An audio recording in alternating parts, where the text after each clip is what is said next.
Hello. Good evening. Facebook and YouTube worlds. How's everybody going? We're looking forward to another live from lockdown with Wayne and Ruth tonight. They're in the green room waiting to join us. If you're there... I think Wayne was just touching up his makeup before we come on camera. If you're there, give us a comment in the chat. Hey, g'day, Josh. How you going? We were hoping that Wayne and Ruth would be out of lockdown by this live from lockdown, but unfortunately not. They're still very much locked down. So I think they're as excited as anybody to get out in the next couple of weeks, hopefully. We're going well, thank you, Josh. Thank you for asking. Hope that you're doing well as well. Awesome. We'll wait for a few people to jump on. We can see we've got a few jumping on now. Type us a hello in the comments so we know that you're with us tonight. Good evening, Debbie. Hi, Deb and fam. I'm sure there are a few of you there. So it's cool. We've got Josh joining us from Facebook, and then we've got Debbie joining us from YouTube. We've got the Phillips is joining us from YouTube. Yeah. Which is cool. Both platforms. Michaela checking in on mum and dad. Hope you're going well. Good stuff. That's great. How fun's these little, comments? Michaela's face even comes up too. It's awesome. Good stuff. So you guys can interact all night by typing in the comments and letting us know that you're there. Ask questions if you'd like, and we'll do our best to answer them, which will be good fun. Niabsolutely. We have to, I think, understand as well that probably a bunch of people are taking advantage of the first night of outdoor dining, although it's pretty cold, but people might be out and about, I think, now with the loosened restrictions around Geelong. So we might have see who jumps on anyway. That's cool. We've got more jumping on now, which is good. Yeah, it's been great though, because we have had a lot of people viewing these during the week. So the Facebook and YouTube save the lives and other people have been watching them. So hi to everybody who watched this later in the week. It's still great to, get to hear from Wayne and Ruth, even if you're not here with us live. So absolutely. We're pleased that you're checking it out there too. Well, I think we should get started. Introduce our special guests once again. Yep. Because tonight's definitely not about us. Here we go. So we'll bring them on screen. Here they are. Welcome. Hi. Once again, welcome live from lockdown. Yeah, it's exciting. Super exciting. She's excited. Debbie. She's excited to hear from us. Thank you. Absolutely. Totally. So if those watching can just give us the lowdown on the audio again tonight, 2 weeks ago with issues with the internet, so there's probably not a lot that we can do about it, but it's just good if we know we can maybe speak up a little bit if there's any issues there. So we've already lost Wayne. Wayne's audio's gone. Is he doing a Charlie Chaplin miming there? Hi, Mickens. Hi, Mickens. Great to have you guys on. Absolutely. Cool. So if you did join us a couple of weeks ago, we do a thing called Fast Five, where we ask Wayne and Ruth 5 questions. They got 5 seconds to answer, each just to, a few frivolous things. No, this is serious. This is getting down to serious business. Serious tonight. Johnny's chosen the questions tonight. Or we did have a few come. Hold on, I need to sneeze. You're not going to do that on camera. I don't have my face mask that doesn't happen on TV. No, they can't catch it through the screen. It's okay.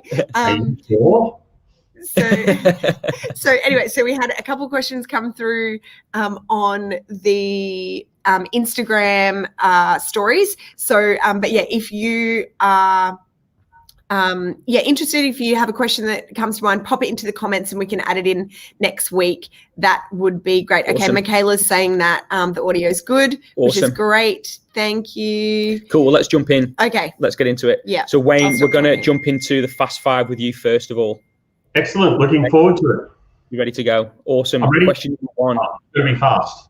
Yeah. What is a hidden or strange talent which you have?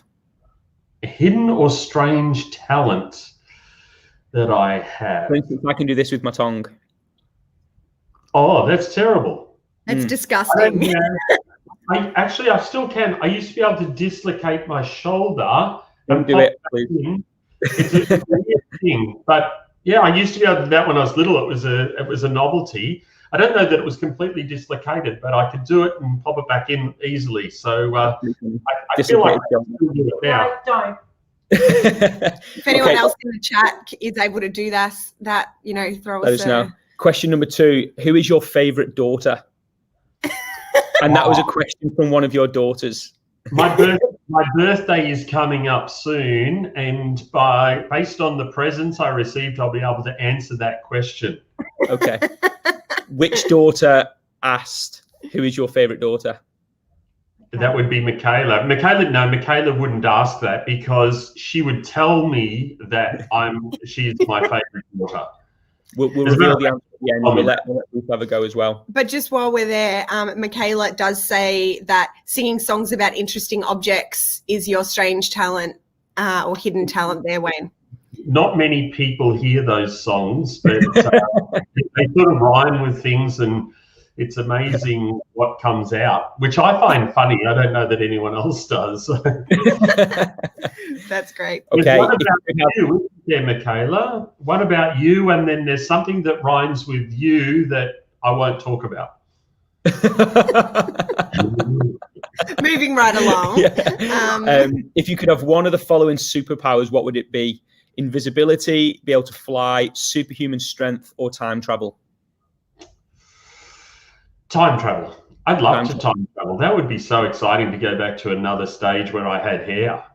I mean, before that, I've seen photos, but I think they've been photoshopped. What is the first place you will go after lockdown? The first place I will go, there's nothing that strikes me that I'm desperate to do. Really want to mow the lawns at 13:30 because they're annoying me. The guy did them. I did sneak down and do some of them, but the other part's really public, so I can't do that.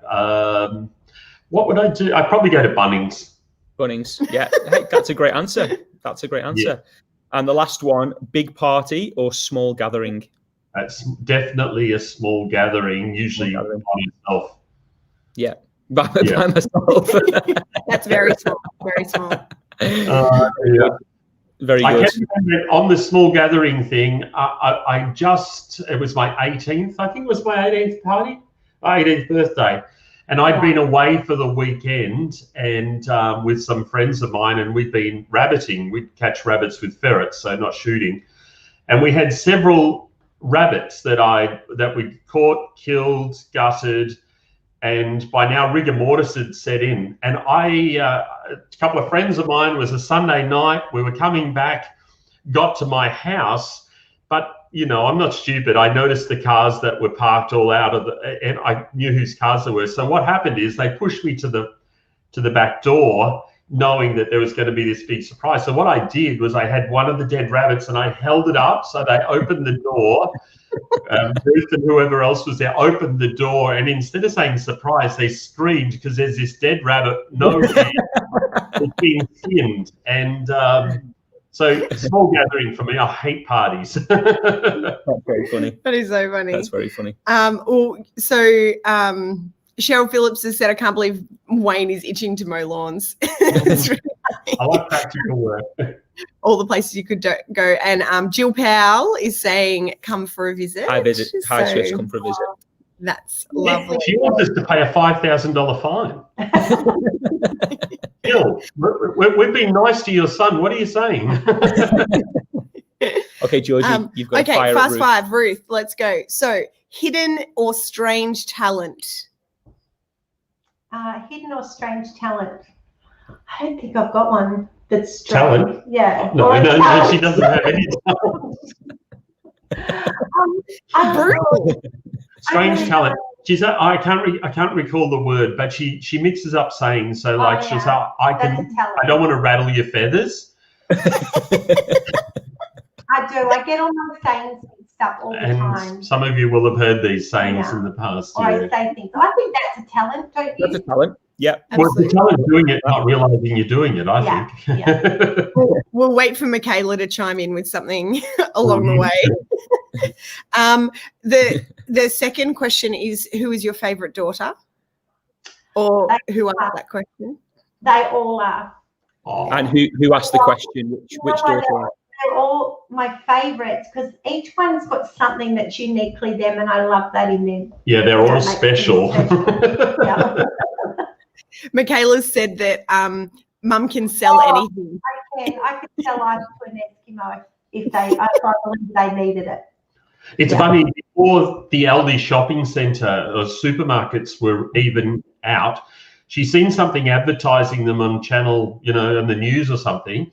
She's telling everyone about Aldi before it's even here and saying how good it is and everything. I said, Ruth, you've not even been to an Aldi supermarket. It looks so good. And she would, I sold a steam mop to my friend. I told her how amazing they were and that she had tiles and she needed to buy a steam mop.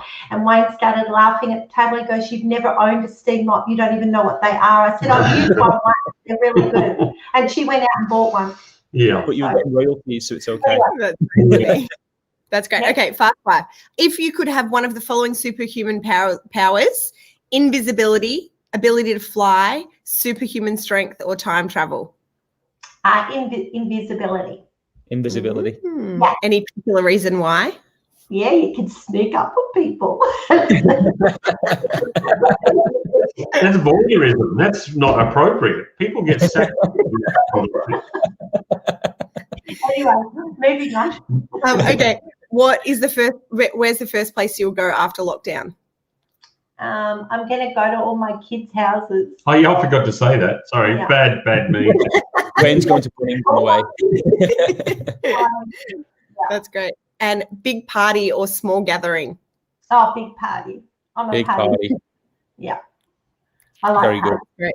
Opposites attract, guys, hey? Well, I don't know that they attract, Georgie. Another time, I can't remember, was it my 40th birthday, she did a surprise party for me. And she goes, after the night's done and everything, she said, "Did you like it?" I said, "Ruth, I hate parties." "Yeah, I know, but did you like it?" So, well, I feel no different about parties now than I did before you did the surprise party. I never liked parties. So how do you think I felt? That's so funny. That's very funny. That's great. Cool. So last fortnight we learned a little bit about Wayne and Ruth, your testimonies and stories from when you were a bit younger. So tonight we would love to hear more about how you both ended up in ministry and tell us a little bit about like your early ministry life and that kind of thing, if you'd be happy to share. Yep. I don't know who wants to go first. Or I think I'll start if you like. I became a Christian at 16. Everyone knows that now. The time I was 19 or so, I began what's called an International Correspondence Institute course, and I'd chosen one particular course called Church Planting. So I'm a new or relatively naive Christian.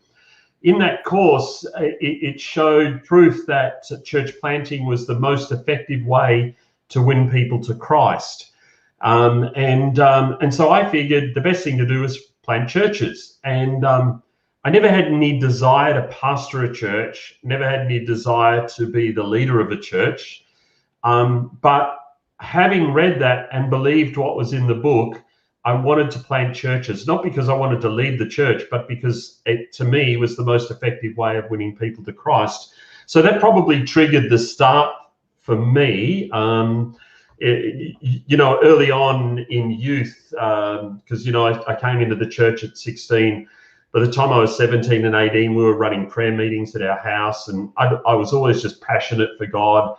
And mixed. There are others in the youth who are equally passionate, and I suppose that increased a desire to do something for God. But it's interesting that it didn't translate to a desire to pastor a church.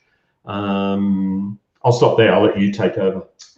So for me, I guess being brought up in a pastor's home, knowing what ministry was all about, my heart's desire was always to serve God. It wasn't necessarily about being a pastor. I remember being, because I was brought up in a pastor's home, I thought to myself, I don't know, Mum and Dad loved what they did and they were amazing. And I loved being a pastor's kid, but I don't think I really had the desire at the start to be a pastor as such. And I remember saying to Wayne, one day Wayne said to me, oh, I don't really want to be a pastor. I'm not sure if I really want to like people, you know, in that way. Like, it was so funny. And I said, oh, phew, that's all right, because, you know, maybe I don't want to be a pastor either. But it wasn't that I wanted to be a pastor. I just wanted to serve Jesus. And so, you know, when I was 16, I started running a thing that we call Kids Club, and I had a team. There's about 50 kids. I ran a team until I was, I think, 20. I ran that team of people. And then I guess we...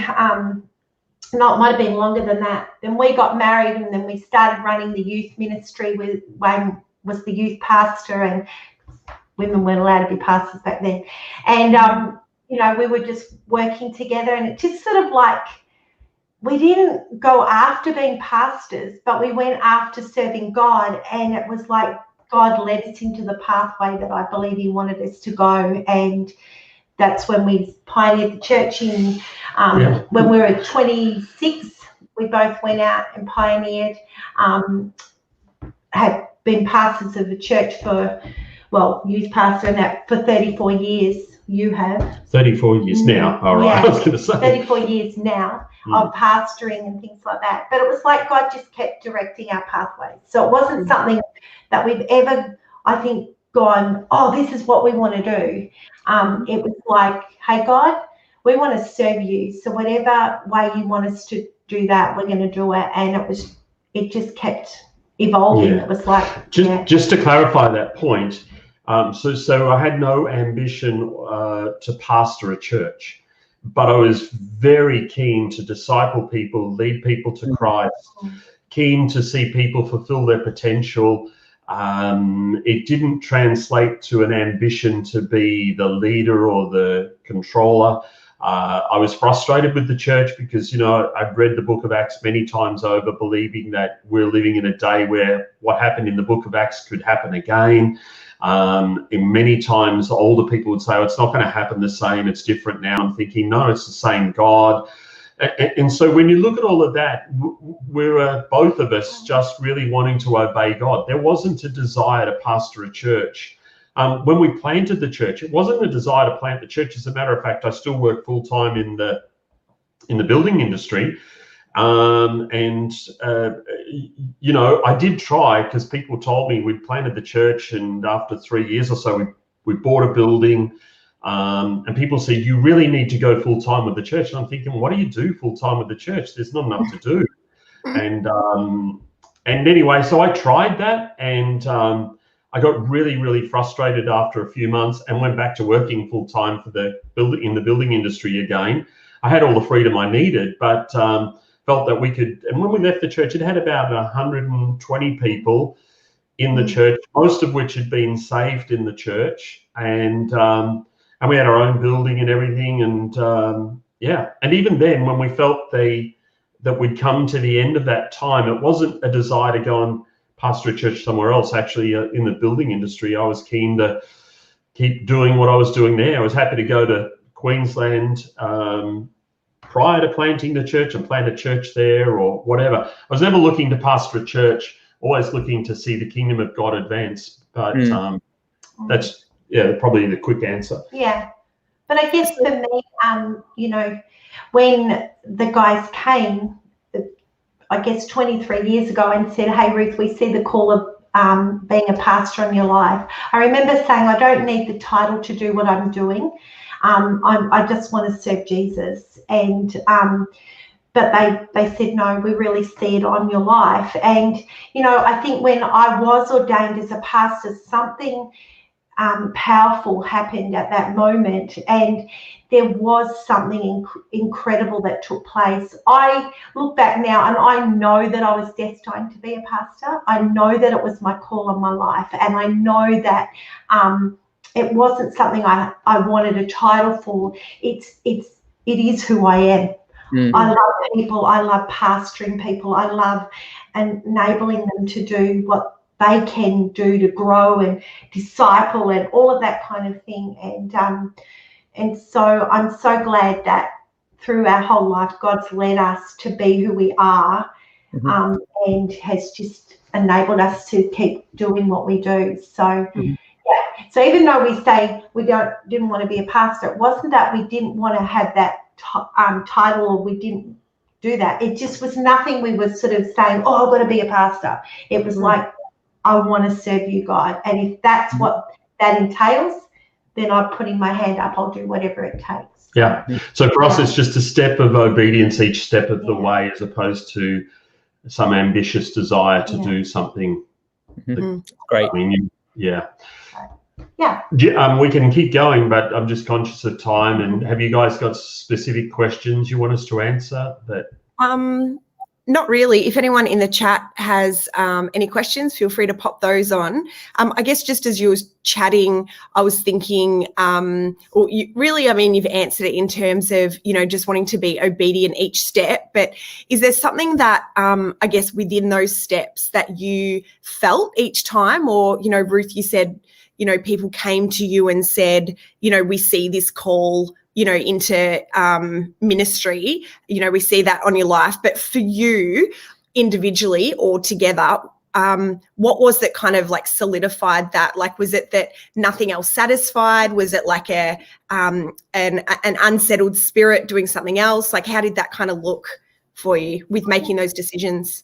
Yeah, for me, when they came and said that, I had already been, like, we'd pioneered the church, and I was already been the pastor in the church. Like Wayne said, he worked full time, and he directed the church. He gave the vision. He, there was so many things that he was implementing, but the actual nuts and bolts, what was happening, the everyday life of the church, like sitting down, drinking tea, and running that sort of stuff, groups, all of that kind of thing. The everyday nuts and bolts of what has to happen, I was doing. And so for me, I guess, I just think I was already doing that. The title came after, if that makes sense. And then, acknowledgement of what you were already doing. Acknowledgement I already felt empowered. What I was doing during that time of pioneering and in that 7 years, wasn't. I guess I didn't need a title to do what I was doing. Does that make sense? Doing and it. for me in that, my obligation internally and externally is to always do what God is calling me to do, but to encourage those around me to do what God is calling them to do. So even though I was Ruth's pastor or husband, I still had an obligation to push her to do what God had called her to do as well. And that meant many times where there were challenging situations that needed for her to step out of the current restrictions she had, I encouraged her to step out, even at times where she wasn't sure, because I believe God leads us and directs each one of us. And there's always a need for us to push our internal boundaries to the place where God is calling us to. And definitely, especially at Berwick, when we planted the church there, Ruth was the key person doing the pastoring, especially because there was more opportunity during the day. And for me, I was doing what I needed to do with work, and it was a good time. Yeah. So that's great. And it's beautiful just seeing how, obviously over the years and over your ministry lives, we joked in the Fast 5 questions about opposites attracting, but how actually, God's placed you guys together for his purpose with the different gifts and talents to be able to, fulfill what he is calling you to do, and we get the benefit of that now too. And I think what's evident all these years later on is those initial convictions that you had of it's just about serving Jesus. They're so evident that we see in you now. Two people who are in a place of authority and what you carry, yet for you guys, the language you use is we just want to empower people. We want to see people become all God's called them to be. We just want to be obedient, and that's what you've carried forward. So it's something that you've certainly lived out, which is awesome. Thank you. In a couple of weeks' time, we'll look forward to hearing then more, I guess, then the second or third, or however many, parts of, your story as to where you are now. Obviously, God's honored your faithfulness over the years, and as you've walked in obedience to bring you into the position of, national leadership and, the networks that you guys run and that kind of stuff. So we'll look forward to kind of sharing a little bit more about that in 2 weeks' time with everyone. So, that'll be great. Cool. Awesome. Love it. Very good. So we are at 7:55, and for those watching, we have online corporate prayer starting at 8 o'clock. So we've got 4 or 5 minutes to go and grab a cuppa. We need to make sure that we're not late to that. To find, we better not be late. To find the link in your email, or send us an inbox on Facebook if you need the link sent out to you. So good cool. stuff. Awesome. Jill Powell's actually invited us after the restrictions lift. Yeah. So Good clarification. We know that you're a law-abiding citizen. Thanks everyone for listening. We really appreciate it. And, absolutely. Yeah. Thank you guys for giving your time, and we'll look forward to catching up again in a couple of weeks. Excellent. Awesome. Talk to you soon. Okay. Bye. Take care. Bye. Bye. Bye, everyone.